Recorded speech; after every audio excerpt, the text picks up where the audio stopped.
Welcome to Foraging in the Forest, where we are going to give you some tips on what you'd do if you found yourself stranded in the woods, with only the wildlife and plants around you for sustenance. Well, you're in luck.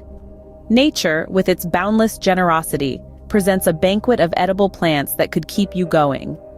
Nautical Outdoors will help you explore a list of these common plants, their identifying features, and how to safely consume them. First on our list is the dandelion.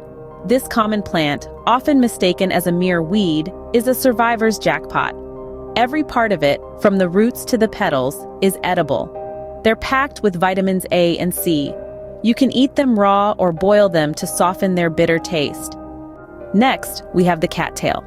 Standing tall at the water's edge, this plant is a beacon of nourishment. The roots, shoots, and pollen heads all serve as food. Remember to cook the roots and shoots before consumption, while the pollen can be used as a flower substitute. The third plant is the blackberry. These plants, adorned with clusters of dark berries, are a sweet treat in the wild.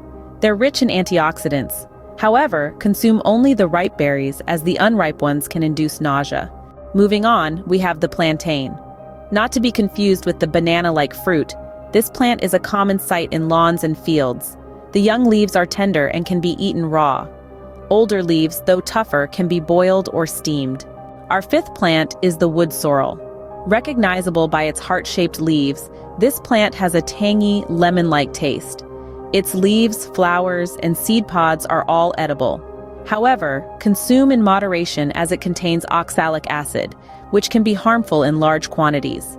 Lastly, we have the acorns from oak trees.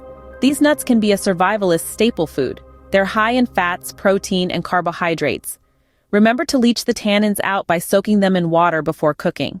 To recap, the woods are a veritable pantry for the survivalist. The dandelion, cattail, blackberry, plantain, wood sorrel, and acorns are all edible plants that can be found in the wild. But remember, while these plants can offer sustenance, it's crucial to identify them correctly. Misidentification can lead to consuming harmful plants, so equip yourself with knowledge, and you'll find that surviving in the woods is not as daunting as it seems. Nature, after all, is a generous provider.